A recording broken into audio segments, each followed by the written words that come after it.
सुरजेवाला ने योगी के खिलाफ की खतरनाक टिप्पणी। बीजेपी ने दिखाया आईना, ले डूबा ब्राह्मण कार्ड। योगी देंगे कांग्रेसियों को तगड़ा जवाब, हरियाणा में बिगड़ेगी बात। कोई ऐसा सगा नहीं जिसे बीजेपी ने ठगा दिया।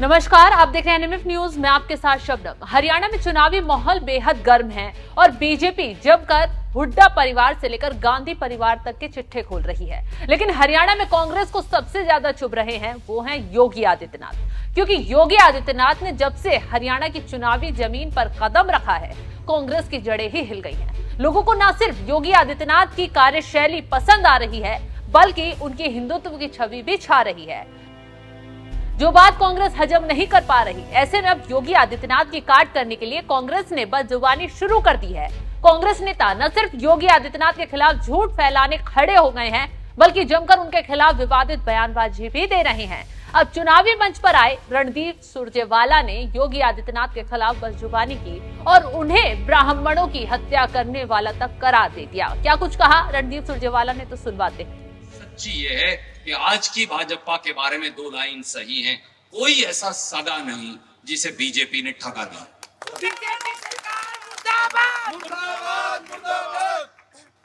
क्या हुआ पूरे उत्तर प्रदेश के ब्राह्मण नेतृत्व को? कहां गया बीजेपी का पूरा उत्तर प्रदेश का ब्राह्मण नेतृत्व?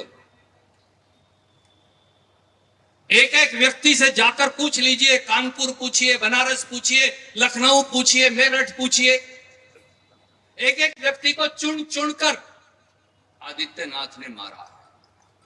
एक एक व्यक्ति को चुन चुनकर चिन्हित करके पंडित जी बीजेपी के लोगों ने नकारा है। एक एक व्यक्ति को चुन चुनकर उनके नेतृत्व को समाप्त किया है, क्योंकि सब जानते हैं कि नेतृत्व इस देश का सबसे बड़े प्रांत से आता है और वो उत्तर प्रदेश है। इसलिए अगर आदित्यनाथ को जिंदा रखना है तो ब्राह्मण समाज को मारना पड़ेगा। उनको मार कर उसके बाद उनकी राजनीतिक जो मार है, उसके बाद फिर आदित्यनाथ का कद बड़ा होगा। अजय सिंह बिष्ट उर्फ आदित्यनाथ, जिसका नाम भी आदित्यनाथ असली है। पहले कांग्रेस ने लोकसभा चुनाव में दलित कार्ड खेला, लोगों को झांसे में लिया और अब विधानसभा चुनाव में जातिवाद फैलाते हुए ब्राह्मण कार्ड खेलना शुरू कर दिया है, ताकि ब्राह्मण वोट बैंक को साधा जा सके। लेकिन तुरंत ही रणदीप सुरजेवाला को आईना दिखाया केंद्रीय मंत्री गिरिराज सिंह ने। ऐसा पलटवार किया, कांग्रेस की सारी सांसें ही थम गई। गिरिराज सिंह ने पलटवार करते हुए कहा, जो कांग्रेस पार्टी मुसलमानों के लिए प्राण देने के लिए तैयार हो जाती है, आज उन्हें कहां से ब्राह्मण हिंदू याद आ गए। ये वोट के खातिर किसी भी कीमत पर गिरगिट की तरह अपने चेहरे को बदल सकते हैं। अब समझिए कांग्रेस योगी आदित्यनाथ को ब्राह्मण विरोधी करार देकर क्यों बौखला रही है। दरअसल सुरजेवाला यूपी में हो रहे एनकाउंटर को लेकर योगी आदित्यनाथ पर सवाल उठा रहे हैं और उन बदमाशों के मसीहा बन रहे हैं जिन्होंने अपराध को गले लगाया, कानून व्यवस्था को ठेंगा दिखाया। एक बात साफ बता दें कि योगी आदित्यनाथ की नजर में अपराध अपराध है, चाहे वो किसी भी धर्म का क्यों ना हो। यूपी में मुसलमानों का एनकाउंटर हुआ है तो ब्राह्मण और यादवों का भी एनकाउंटर हुआ है। अपराध किया है तो अपराधी का कानूनी हिसाब किताब भी जरूर होगा। लेकिन अब सुनिए, कांग्रेस और सपा की नजर में अपराध और अपराधी जातिवाद कार्ड है, वोट बैंक है। इसी का उदाहरण है कि लूटपाट डकैती में मंगेश यादव का एनकाउंटर हुआ तो अखिलेश यादव माहौल बनाने उनके घर तक पहुंच गए। मंगेश यादव को अपराधी नहीं जातिवादी मोहरा बनाकर खेल खेलना शुरू कर दिया, लेकिन सबूतों से अखिलेश यादव को ही मुंह की खानी पड़ गई। इसी एनकाउंटर नीति पर सवाल उठाकर सुरजेवाला ने योगी आदित्यनाथ पर तीर चलाने की कोशिश की, ताकि ब्राह्मण भी पट जाए और योगी आदित्यनाथ की काट भी निकल जाए। अब जातियों की बात छिड़ी है तो चलिए ये भी बता देते हैं कि हरियाणा में किस जाति का कितना प्रभाव है।